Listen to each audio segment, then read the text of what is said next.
गर्मियों की छुट्टियों में आरव अपने ननिहाल आया था। गांव की खुली हवाओं और शांत जीवन ने उसे शहर की भागदौड़ से अलग एक सुकून दिया।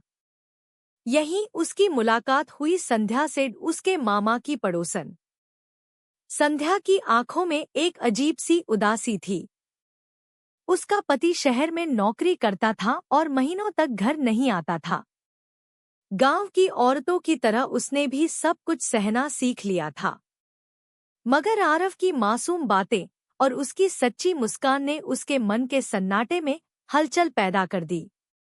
धीरे धीरे दोनों की मुलाकातें बढ़ने लगी, कभी तालाब के किनारे, कभी खेतों में, कभी चाय की दुकान पर।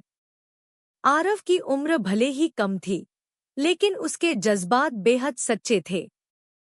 और संध्या, जो बरसों से अपने दिल को खाली महसूस कर रही थी, उसे आरव की मौजूदगी में कुछ सुकून मिला।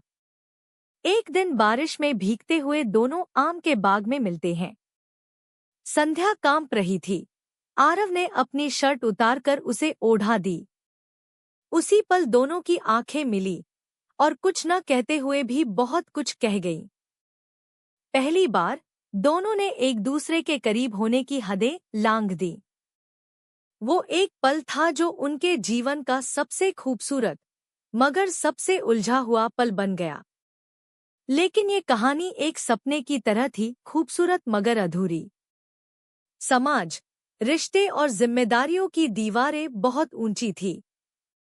एक दिन संध्या ने आरव से कहा, तुम्हारा प्यार मुझे जीने की वजह देता है, लेकिन मैं इसे पा नहीं सकती।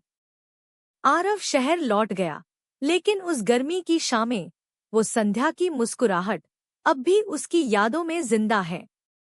अंतिम पंक्तियां, कुछ रिश्ते मुकम्मल नहीं होते, मगर दिल के सबसे करीब होते हैं।